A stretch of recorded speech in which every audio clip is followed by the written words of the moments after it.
അതെ, നമ്മളുടെ എല്ലാവരുടെയും പ്രശ്നം ഏതാ, എപ്പോൾ നോക്കിയാലും ഉറക്കം തൂങ്ങുന്നു. എത്ര ഉറങ്ങിയിട്ടും ഉറക്കം അങ്ങോട്ട് മതിയാവുന്നില്ല.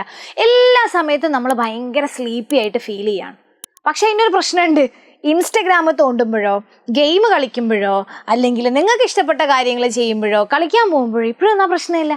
പഠിക്കാനിരിക്കുമ്പോൾ മാത്രമേ ആ പ്രശ്നമുള്ളൂ. അതാണ് എല്ലാവരുടെയും പ്രശ്നം അല്ലേ? നമ്മൾ പഠിക്കാനിരിക്കുമ്പോൾ മാത്രം എന്താണെന്നറിയില്ല, ബുക്ക് ഇങ്ങോട്ട് തുറക്കുമ്പോൾ ഉറക്കം എവിടുന്നാ അങ്ങോട്ട് ഓടി വരുന്നതെന്ന് കാണാൻ പറ്റില്ല എന്നാ പറയുക കുട്ടികളൊക്കെ.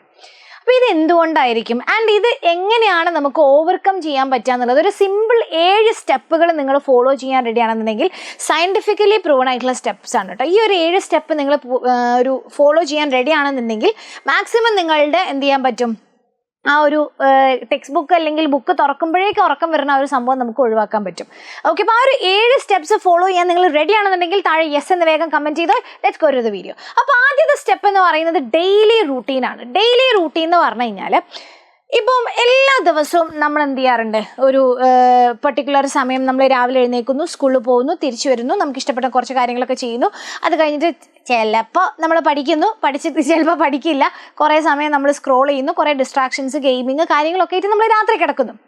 നിങ്ങൾ എല്ലാ ദിവസവും എപ്പോൾ എത്ര മണിക്ക് എത്ര മണിക്കൂർ ഉറങ്ങുന്നു, എത്ര മണിക്കൂർ എണീക്കുന്നു, ഇതൊന്നും അല്ല ഞാൻ പറയാൻ പോകുന്നത്. ഡെയിലി റൂട്ടീനോട് നമ്മൾ ഉദ്ദേശിക്കുന്നത് നമ്മളുടെ ബോഡി എന്ന് പറഞ്ഞു കഴിഞ്ഞാൽ നമ്മുടെ ബോഡിക്ക് ഒരു ക്ലോക്ക് ഉണ്ട്, ഒരു ബോഡി ക്ലോക്ക്. ഓക്കെ, അപ്പോൾ ആ ബോഡി ക്ലോക്ക് അനുസരിച്ചിട്ടാണ് നമ്മളുടെ എനർജി എന്ത് ചെയ്യുക, ഡിസ്ട്രിബ്യൂട്ട് ചെയ്യുക. അപ്പം നമ്മൾ രാവിലെ എണീക്കുന്ന സമയത്ത് നമുക്ക് ഭയങ്കര എനർജി ആയിരിക്കും. ഓക്കെ, എന്നിട്ട് പിന്നെ പോകെ എനർജി ഇങ്ങനെ കുറഞ്ഞ് പിന്നെ നമ്മൾ റീസ്റ്റോർ ചെയ്ത് ഇങ്ങനെ കൊണ്ടുവരലാണ് ചെയ്യുക. അപ്പോൾ ശരിക്കും നിങ്ങൾ ആലോചിക്കുക, നമ്മളുടെ ആ ബോഡി ക്ലോക്ക് കറക്റ്റായിട്ട് വർക്ക് ചെയ്യണമെന്നുണ്ടെങ്കിൽ നമ്മൾ എല്ലാ ദിവസവും ഒരു റൂട്ടീൻ ഫോളോ ചെയ്തിട്ടുണ്ടാകണം. അതായത് എല്ലാ ദിവസവും നിങ്ങൾ എണീക്കുന്നത് ഇപ്പോൾ 6 മണിക്കാണെന്നുണ്ടെങ്കിൽ എല്ലാ ദിവസവും നിങ്ങൾ എന്ത് ചെയ്യുക, 6 മണി കറക്റ്റ് ആകുമ്പോൾ നിങ്ങൾ എണീക്കണം. എല്ലാ ദിവസവും കറക്റ്റ് 6 AM നിങ്ങൾ എന്ത് ചെയ്തിട്ടുണ്ടാവണം, എണീറ്റിട്ടുണ്ടാവണം. ഓക്കെ, ഇനി രാത്രി എല്ലാ ദിവസവും നിങ്ങൾ 11 മണിക്കാണ് ഉറങ്ങുന്നതെന്ന് വെച്ച് കഴിഞ്ഞാൽ നിങ്ങൾ എല്ലാ ദിവസവും രാത്രി കറക്റ്റ് 11 മണിയാകുമ്പോഴേക്കും നിങ്ങൾ എന്ത് ചെയ്യണം, ബെഡിലെത്തണം. അപ്പോൾ ആ ഒരു റൂട്ടീൻ നിങ്ങളെ ബോഡീനെ കൊണ്ട് ഫോളോ ചെയ്യിപ്പിച്ച് കഴിഞ്ഞാൽ എങ്ങനെയാണ് നമ്മളുടെ ബോഡിയുടെ എനർജിയെ രാവിലെ മുതൽ വൈകുന്നേരം വരെ അല്ലെങ്കിൽ രാത്രി വരെ നിലനിർത്തേണ്ടതെന്നുള്ളത് നമ്മളെ ബോഡി പഠിക്കുകയുള്ളൂ. അപ്പോൾ അതിന് വേണ്ടിയിട്ട് ഡെയിലി ഒരു റൂട്ടീൻ ഫോളോ ചെയ്യുക എന്നുള്ളത് ഭയങ്കര ഇമ്പോർട്ടൻ്റാണ്. അപ്പോൾ ഒരു ദിവസം മാക്സിമം നിങ്ങൾ ഒരു 6 to 7 മണിക്കൂർ വരെ ഉറങ്ങാൻ വേണ്ടി നോക്കണം കേട്ടോ. മാക്സിമം നിങ്ങൾ എന്തായാലും ഒരു 6 to 7 മണിക്കൂർ വരെ നമുക്ക് എന്ത് വേണം, ഉറക്കം വേണം എന്നുള്ളത് നിർബന്ധം. അല്ലെങ്കിൽ ഉറക്കം കുറേ അങ്ങ് പോയി കഴിഞ്ഞാൽ നമുക്ക് എന്ത് ചെയ്യില്ല, ബ്രെയിന് വർക്ക് ചെയ്യില്ല എന്നുള്ളൊരു പ്രശ്നമുണ്ട്. പക്ഷെ അങ്ങനെ അല്ലാത്ത ആൾക്കാരും ഉണ്ട്, അങ്ങനെ അല്ലാത്ത ആൾക്കാർക്ക് അങ്ങനെയും ചെയ്യാം. പക്ഷേ ഒരു റൂട്ടീൻ നിങ്ങളുടെ ബോഡീനെ കൊണ്ട് ഫോളോ ചെയ്യിപ്പിക്കുക എന്നുള്ളത് ഭയങ്കര ഇമ്പോർട്ടൻ്റ്. അപ്പോൾ എല്ലാ ദിവസവും ഒരു കറക്റ്റ് സമയത്ത് എണീക്കുക, കറക്റ്റ് സമയത്ത് ഉറങ്ങുക. അതിന് എന്ത് സംഭവിച്ചാലും, എക്സാം ഉണ്ടെങ്കിലും വാട്ട് എവർ ഇറ്റ് ഈസ്, എന്ത് സംഭവിച്ചു കഴിഞ്ഞാലും ഈ ഒരു റൂട്ടീൻ തെറ്റാതിരിക്കുക. അതിന് വീട്ടിൽ ഫംഗ്ഷൻ ആണെങ്കിലും എന്താണെന്നുണ്ടെങ്കിലും നിങ്ങൾ എന്ത് ചെയ്യുക, എല്ലാ ദിവസവും ഒരു കറക്റ്റ് റൂട്ടീൻ നിങ്ങളെ ബോഡീനെ കൊണ്ട് ഫോളോ ചെയ്ത് പഠിപ്പിക്കുക. രണ്ടാമത്തെ കാര്യം എന്ന് പറയുന്നത് സബ്ജക്ട് സ്വിച്ചിങ് മെത്തേഡാണ്. നിങ്ങളിപ്പോൾ കണ്ടിട്ടില്ലേ, നമ്മൾ പാട്ട് കേൾക്കുമ്പോഴോ അല്ലെങ്കിൽ കളിക്കുമ്പോഴോ ഗെയിം കളിക്കുമ്പോഴോ ഒന്നും നമുക്ക് ഈ ഉറക്കം വരുന്ന പ്രശ്നമില്ല. പക്ഷെ നേരെ മറിച്ച് ബുക്ക് എടുക്കുമ്പോഴേ ഈ പ്രശ്നം. അതിൻ്റെ കാര്യം എന്താ, നമുക്ക് പഠിക്കാൻ ഇൻട്രസ്റ്റ് ഇല്ല. നമ്മുടെ ഇൻട്രസ്റ്റ് എന്തിൻ്റെ അകത്തുള്ളത്, തോണ്ടാൻ അല്ലേ? അപ്പോൾ അതുകൊണ്ട് നമ്മൾ ഈ സബ്ജക്ട് സ്വിച്ചിങ് മെത്തേഡ് എന്ന് പറഞ്ഞു കഴിഞ്ഞാൽ നമ്മളുടെ സബ്ജക്റ്റുകളിൽ നമുക്ക് കുറച്ച് ഇഷ്ടപ്പെട്ട സബ്ജക്റ്റുകളുണ്ടാവും. അപ്പോൾ നിങ്ങൾ പഠിച്ചുകൊണ്ടിരിക്കുന്ന സമയത്ത് പെട്ടെന്ന് എന്ത് ചെയ്യുകയാണ്, നിങ്ങൾക്ക് ഉറക്കം വരുന്ന സമയത്ത് അന്നേരം എന്ത് ചെയ്യുക, വേഗം സബ്ജക്റ്റ് സ്വിച്ച് ചെയ്യുക. അടുത്ത നിങ്ങളുടെ ഏറ്റവും ഫേവറേറ്റ് സബ്ജക്റ്റ് ഏതാണോ അത് പഠിക്കുക. മലയാളം എന്ന് വെച്ചാൽ മലയാളം പഠിക്കുക. നിങ്ങളുടെ ഏറ്റവും ഇഷ്ടപ്പെട്ട സബ്ജക്റ്റ് ഏതാണെന്ന് വെച്ച് കഴിഞ്ഞാൽ ആ സബ്ജക്റ്റ് നിങ്ങൾ എന്ത് ചെയ്യുക, ആ ഒരു നിങ്ങൾക്ക് ഉറക്കം വരാണെന്ന് തോന്നുമ്പോൾ ആ സബ്ജക്റ്റ് ഇങ്ങനെ സ്വിച്ച് ചെയ്തുകൊണ്ടിരിക്കുക. അപ്പം നമ്മളുടെ ബ്രെയിനിന് ഇങ്ങനെ പെട്ടെന്ന് എന്ത് സംഭവിക്കും, ഇങ്ങനെ ഒരു സ്ലീപ്പ് മോഡിലേക്ക് പോകുമ്പോൾ പെട്ടെന്ന് നമുക്കൊരു കിക്ക് സ്റ്റാർട്ട് കിട്ടും. അപ്പം അങ്ങനെ സബ്ജക്ട് സ്വിച്ചിങ് മെത്തേഡ് എന്ത് ചെയ്യുക, പ്രാക്ടീസ് ചെയ്യുക. ഞാനൊക്കെ ഇത് നന്നായിട്ട് ചെയ്യാറുണ്ടായിരുന്നു. എൻ്റെ ഒക്കെ പ്രശ്നം എന്ന് വെച്ച് കഴിഞ്ഞാൽ SS കാണുമ്പോഴേ എനിക്ക് ഉറക്കം വരും. SS ഫസ്റ്റ് പേജ് കണ്ടാലേ എനിക്ക് ഉറക്കം വരുമായിരുന്നു. അപ്പം ഞാൻ ചെയ്ത പരിപാടി എന്ന് വെച്ച് കഴിഞ്ഞാൽ SS ഒക്കെ പഠിക്കുന്ന സമയത്ത് കുറേ അങ്ങോട്ട് കഴിയുമ്പോൾ എനിക്ക് ഭയങ്കരമായിട്ട് ഉറക്കം വരുമ്പോൾ പെട്ടെന്ന് ഞാൻ ഏറ്റവും ഇഷ്ടപ്പെട്ട സബ്ജക്റ്റ്, എനിക്ക് സയൻസും ആയിരുന്നു കുറച്ചും കൂടെ ഇഷ്ടം. ഞാൻ പെട്ടെന്ന് സയൻസ് എടുത്തിട്ട് പഠിക്കുക, അല്ലെങ്കിൽ ഫിസിക്സ് എടുത്ത് കെമിസ്ട്രി എടുത്തിട്ടൊക്കെ പഠിക്കുമായിരുന്നു. അപ്പോൾ കുറച്ചും കൂടെ എനിക്ക് ആ ഒരു എന്താ പറയുക, ഒന്ന് ഇത് റെഗുലേറ്റ് ചെയ്യാൻ പറ്റിയിട്ടുണ്ടായിരുന്നു. അടുത്ത സ്റ്റെപ്പ് എന്ന് പറയുന്നത് ഫേവറേറ്റ് മ്യൂസിക്. ഇത് പറയുമ്പോൾ ചില ആൾക്കാർ ചിലപ്പോൾ എന്നെ തല്ലും. അതായത് നമുക്കിപ്പം നന്നായിട്ട് ഉറക്കം വരുന്ന സമയത്ത് ഞാൻ പലപ്പോഴും ഇത് പ്രാക്ടീസ് ചെയ്യുന്നതാണ് കേട്ടോ. അപ്പോൾ നമ്മൾ ചിലപ്പോൾ ഭയങ്കര ടയേർഡായിട്ടുള്ള ദിവസങ്ങളുണ്ടാകും. ഒരുപാട് വർക്ക് ചെയ്തിട്ട് അല്ലെങ്കിൽ ഒരുപാട് കാര്യങ്ങൾ ചെയ്തിട്ട് നമ്മൾ ചിലപ്പോൾ ഭയങ്കര ടയേർഡായിട്ട്, പക്ഷേ ഇനിയും ഒരുപാട് കാര്യങ്ങൾ ചെയ്യാണ്ടെന്നുണ്ടെങ്കിൽ ഞാൻ ചിലപ്പോൾ ചെയ്യുന്നൊരു കാര്യം എന്ന് വെച്ച് കഴിഞ്ഞാൽ എനിക്ക് ഭയങ്കര എനർജി തരുന്ന കുറച്ച് മ്യൂസിക്സ് ഉണ്ട്, കുറച്ച് പാട്ടുകളുണ്ട്. അതൊരു പ്ലേലിസ്റ്റ് ഉണ്ട്. അപ്പോൾ എനിക്ക് അത്രയും എനർജി മോശമാണ്, എനിക്കൊരു കിക്ക് സ്റ്റാർട്ട് വേണമെന്നുണ്ടെങ്കിൽ ഞാൻ പെട്ടെന്ന് ഹെഡ്ഫോൺസ് വെച്ചിട്ട് ഈ ഒരു പാട്ട് കേട്ട് കഴിഞ്ഞാൽ എനിക്ക് എവിടുന്നാന്നറിയില്ല എന്തോ ഒരു എനർജി എനിക്ക് കിട്ടാറുണ്ട്. അതുപോലെ ഒരു കോഫി കുടിക്കുക, ഇതൊക്കെ ഒരു എനർജി ബൂസ്റ്റിംഗ് സാധനങ്ങളാണ്. അപ്പം ഇത് വേണമെങ്കിൽ നിങ്ങൾക്കൊന്ന് പ്രാക്ടീസ് ചെയ്യട്ടെ. ഒരു പ്ലേലിസ്റ്റ് ഉണ്ടാക്കുക. പെട്ടെന്ന് ഉറക്കം വരുന്ന സമയത്ത് ഉറക്കം വരാൻ പോണ പാട്ടൊക്കെ വെച്ച് കഴിഞ്ഞാൽ ഉറങ്ങിപ്പോകും.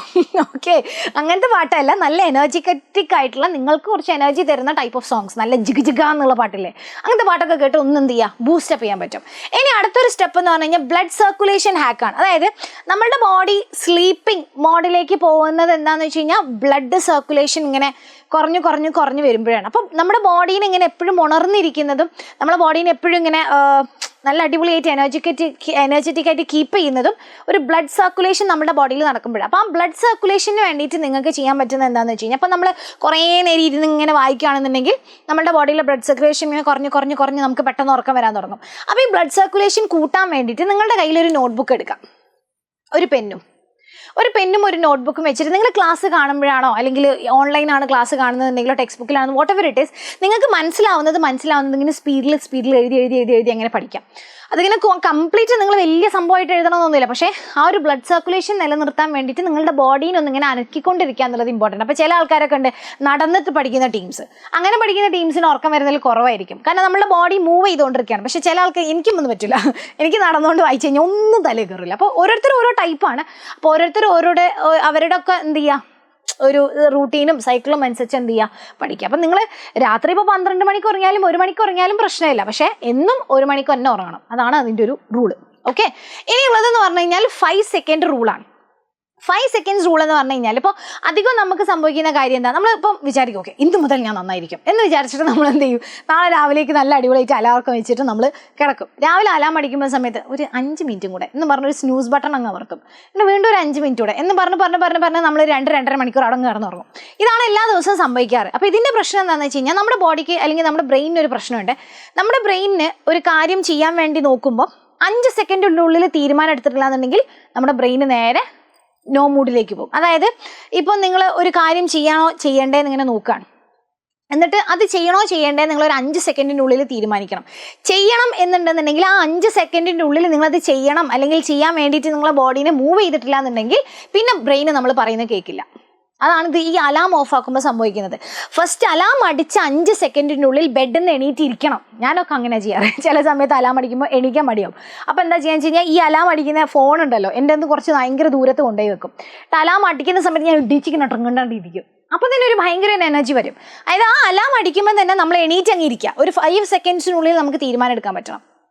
അത് കഴിഞ്ഞ് കഴിഞ്ഞാൽ 5 സെക്കൻഡ് കഴിഞ്ഞാൽ പിന്നെ നിങ്ങൾ പറയുന്നത് നിങ്ങളെ ബോഡി കേൾക്കില്ല. അങ്ങനെ ഒരു പ്രശ്നമുണ്ട്. അപ്പോൾ ആ ഒരു 5 സെക്കൻഡിൽ പെട്ടെന്ന് എന്ത് ചെയ്യുക, എണീക്കുക, എന്നിട്ട് ഇരിക്കുക, കുറച്ച് വെള്ളമൊക്കെ കുടിക്കുക, അപ്പോഴേക്കും ഉറക്കമൊക്കെ പോയിട്ടുണ്ടാവും. Okay, ready. എനിക്കൊക്കെ എന്ന് വെച്ച് കഴിഞ്ഞാൽ ഇതുപോലെ ഉറക്കം വരുമ്പം ഞാൻ പെട്ടെന്ന് എണീക്കും, കുറച്ച് വെള്ളം കുടിക്കും, എന്നിട്ട് വുളുവൊക്കെ എടുത്ത് നിസ്കരിച്ച് കഴിഞ്ഞാൽ എനിക്ക് ആ ഉറക്കം പിന്നെ എവിടെ പോയെന്ന് പറയാൻ പറ്റില്ല. ആ രീതിയിൽ എന്ത് ചെയ്യാറുണ്ട്, ചില ദിവസങ്ങളിലൊക്കെ സംഭവിക്കാറുണ്ട്. അപ്പോൾ ഓരോരുത്തർക്കും ഓരോരോ രീതികളുണ്ടാവും. അതെന്ത് ചെയ്യുക, ഒന്ന് പ്രാക്ടീസ് ചെയ്ത് നോക്കുക. അടുത്തെന്ന് പറഞ്ഞു കഴിഞ്ഞാൽ ഈറ്റിംഗ് ഹാബിറ്റാണ്. ഈറ്റിംഗ് ഹാബിറ്റ് എന്ന് പറഞ്ഞു കഴിഞ്ഞാൽ നമ്മുടെ ബോഡി നമ്മൾ കഴിക്കുന്നതിനനുസരിച്ചിട്ടാണ് നമുക്ക് എനർജി ഡിസിപ്പേറ്റ് ചെയ്യുന്നതും കാര്യങ്ങളൊക്കെ. ഈ നമ്മൾ ഭയങ്കര ഹെൽത്തി ആയിട്ട് ഫുഡ് കഴിക്കുകയാണെന്നുണ്ടെങ്കിൽ നമ്മുടെ ബോഡിയിൽ അത്യാവശ്യം നല്ല ഹെൽത്തി വൈറ്റമിൻസ്, മിനറൽസ് കാര്യങ്ങളൊക്കെ ഉണ്ടാവും. അപ്പോൾ നമ്മുടെ ബോഡി ഭയങ്കര എനർജറ്റിക് ആയിട്ട് കീപ്പ് ചെയ്യും. പക്ഷേ നേരെ മറിച്ച് നമ്മൾ എന്നും ജങ്ക് ഫുഡ്സ് ഒക്കെയാണ് കഴിക്കുന്നതെന്നുണ്ടെങ്കിൽ ഉറപ്പാണ് എല്ലാ ദിവസവും നമുക്ക് ഭയങ്കര ഫാറ്റിക്കും ക്ഷീണവും കാര്യങ്ങളൊക്കെ ആയിരിക്കും. കാരണം നമുക്ക് ബോഡിയുടെ ആവശ്യമായിട്ടുള്ള എനർജി കിട്ടുന്നില്ല. അപ്പോൾ നന്നായിട്ട് വെള്ളം കുടിക്കുക എന്നുള്ളത് ഇമ്പോർട്ടൻ്റ് ആണ്. നന്നായിട്ട് വെള്ളം കുടിക്കുക. ഞാനൊക്കെ എന്ന് വെച്ച് കഴിഞ്ഞാൽ ഇപ്പം ഇങ്ങനെ വെള്ളം കുടിച്ചുകൊണ്ടിരിക്കും. അപ്പോൾ വെള്ളം കുടിച്ചുകൊണ്ടിരിക്കുന്നത് ഭയങ്കര ഇമ്പോർട്ടൻ്റ് ആണ് കേട്ടോ. അത് നമ്മളെ ബോഡീനെ എപ്പോഴും ഇങ്ങനെ ഉണർന്നിരിക്കാൻ വേണ്ടിയിട്ട് ഹെൽപ്പ് ചെയ്യും. പിന്നെ അതേപോലെ ഈറ്റിംഗ് ഹാബിറ്റ്, ജങ്ക് ഫുഡ്സ് ഒക്കെ കഴിക്കുന്നത് പരമാവധി കുറയ്ക്കുക. കഴിക്കേണ്ടെന്നൊന്നും ഞാൻ പറയുന്നില്ല, പക്ഷേ മേ ബി ഒരു മാസത്തിൽ 2 പ്രാവശ്യമോ അല്ലെങ്കിൽ ഒരു 3 ടൈംസ് ഒക്കെ ആക്കിയിട്ട് എന്ത് ചെയ്യുക, അങ്ങോട്ട് ചുരുക്കുക. കാരണം ജങ്ക് ഫുഡ്സ് കഴിച്ച് കഴിഞ്ഞാൽ നിങ്ങളുടെ ബോഡിക്ക് ഒന്നും കിട്ടാൻ പോകുന്നില്ല. നേരെ മറിച്ച് എന്താ കിട്ടാൻ പോകുന്നത്, നമ്മൾക്ക് എനർജി ഇല്ലാത്തൊരു ബോഡി ആയിരിക്കും നമുക്ക് കിട്ടാൻ പോകുന്നത്. അപ്പോൾ ജങ്ക് ഫുഡ്സ് ഒക്കെ എന്ത് ചെയ്യുക, മാക്സിമം ഒന്ന് കുറയ്ക്കുക. പിന്നെന്താ ചെയ്യേണ്ടതെന്ന് വെച്ച് കഴിഞ്ഞാൽ ഈ ഈറ്റിംഗ് ഹാബിറ്റ് എന്ന് പറയുമ്പം ഒരു കാര്യം കൂടെ നിങ്ങൾ ശ്രദ്ധിക്കേണ്ടതെന്ന് അറിയാം. ഇപ്പം നമ്മൾ രാത്രി ഞാൻ ഫുഡ് കഴിക്കുന്നത് 9 മണിക്കാന്ന് വിചാരിച്ചു, ഓക്കെ. എന്നിട്ട് നമ്മൾ പോയിട്ട് 9:30 പഠിക്കാനിരിക്കുകയെന്നുണ്ടെങ്കിൽ ഉറപ്പാണ് ഉറക്കം തൂങ്ങി അങ്ങോട്ട് വീഴും. അതിൻ്റെ കാരണം എന്താണെന്ന് വെച്ച് കഴിഞ്ഞാൽ നമ്മൾ 9 മണിക്ക് ഫുഡ് കഴിക്കുമ്പോൾ നമ്മുടെ ബോഡിയിലുള്ള ഓക്സിജൻ കംപ്ലീറ്റ് ഈ ഫുഡ് ഡൈജസ്റ്റ് ചെയ്യാൻ വേണ്ടിയിട്ട് ബോഡി എടുക്കും. അപ്പം നമുക്ക് ഈ ഇരുന്ന് പഠിക്കാനുള്ളൊരു കോൺസെൻട്രേഷൻ കിട്ടാനൊന്നും എന്ത് ചെയ്യില്ല, ഇത് ഹെൽപ്പ് ചെയ്യില്ല. അപ്പോൾ ഫുഡ് കഴിച്ച് ഉടനെ പോയിട്ട് എന്ത് ചെയ്യരുത്, പഠിക്കരുത്. ഓക്കെ, നമ്മൾ ഈ സ്കൂൾസിലൊക്കെ നിങ്ങൾക്ക് ഉച്ച കഴിഞ്ഞ്, അതായത് ഉച്ചയ്ക്ക് ഫുഡ് കഴിച്ച് കഴിഞ്ഞ് നേരെ അടുത്ത പീരീഡിൽ നന്നായിട്ട് ഉറക്കം വരാറില്ലേ? അതിൻ്റെ കാരണവും ഇതാണ്. അതായത് നമ്മൾ ഫുഡ് കഴിച്ചു കഴിഞ്ഞാൽ 1 മണിക്കൂർ ബ്രേക്ക് നമുക്ക് എന്ത് വേണം? അപ്പോൾ ഈ ഉച്ചക്കൊക്കെ നിങ്ങളെ ഫുഡ് ബ്രേക്ക് ഒക്കെ വരുന്ന സമയത്ത് ആദ്യത്തെ സമയം തന്നെ എന്ത് ചെയ്യുക? പെട്ടെന്ന് ഫുഡ് കഴിക്കാൻ നോക്കുക. അതാകുമ്പോൾ നിങ്ങൾക്ക് ആ പീരീഡിൽ കുറച്ചുകൂടെ ഉറക്കം വരുന്നത് കുറവായിരിക്കും. ലാസ്റ്റിലേക്ക് വെക്കാണ്ട് പെട്ടെന്ന് ഫുഡ് കഴിച്ച് തീർക്കാം. അപ്പോൾ ഈ നിങ്ങൾ പഠിക്കാനിരിക്കുന്നതിൻ്റെ തൊട്ട് മുന്നേ ഫുഡ് കഴിക്കാണ്ടിരിക്കുക. ഒരു 1 hour 1.5 hours ബ്രേക്കിൽ എന്ത് ചെയ്തിട്ടുണ്ടാവണം? ഫുഡ് കഴിച്ചിട്ടുണ്ടാവണം. അതായത് ഇപ്പോൾ ഒരു 7 മണിക്ക് ഫുഡ് കഴിച്ച് കഴിഞ്ഞാൽ ഒരു 8:30ക്ക് പഠിക്കാനിരിക്കുക. അപ്പോൾ അതിന് വേണ്ടിയിട്ട് എന്ത് ചെയ്യും? 10 മണിക്ക് ഫുഡ് കഴിക്കുന്ന അവന് പഠിക്കേണ്ടല്ലേ, നേരെ കിടന്നുറങ്ങിയാൽ മതിയല്ലോ എന്ന് വിചാരിക്കരുത്.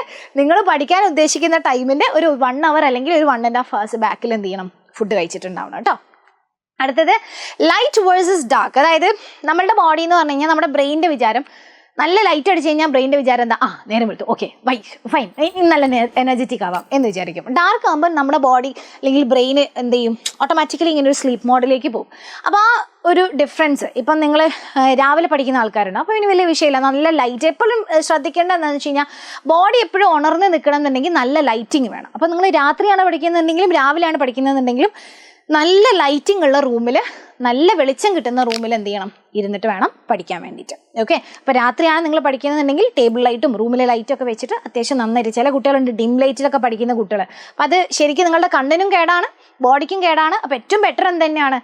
നല്ല ലൈറ്റ് ഉള്ള സ്ഥലത്ത് ഇരുന്നിട്ട് പഠിക്കുക എന്നുള്ളതാണ്. അപ്പോൾ ഈ സ്റ്റെപ്സ് നിങ്ങൾ ഫോളോ ചെയ്യാൻ റെഡിയാണെന്നുണ്ടെങ്കിൽ കുറേയൊക്കെ നിങ്ങളുടെ ഈ പ്രശ്നം ഒരു 50 to 60% അല്ലെങ്കിൽ ഇപ്പോൾ ഉള്ളതിനേക്കാളും ഉറപ്പാണ്, ഞാൻ എഴുതി ഒപ്പിട്ട് തരാം, ഒരു 80% നിങ്ങളുടെ ആ ഒരു ഫീലിംഗ് സ്ലീപ്പി പ്രശ്നം തീരും. ഇത് നിങ്ങൾ പ്രാക്ടീസ് ചെയ്യാൻ റെഡിയാണെന്നുണ്ടെങ്കിൽ, ഇത് ഡെയിലി നിങ്ങൾ പ്രാക്ടീസ് ചെയ്തിട്ട് ഒരു 2 weeks ഒരു 3 weeks നിങ്ങളിത് പ്രാക്ടീസ് ചെയ്ത് കഴിഞ്ഞാൽ നിങ്ങൾക്ക് നിങ്ങൾ തന്നെ ഒരു 96% അടിപൊളിയായിട്ടൊക്കെ നിങ്ങൾക്ക് ഫീൽ ചെയ്യും.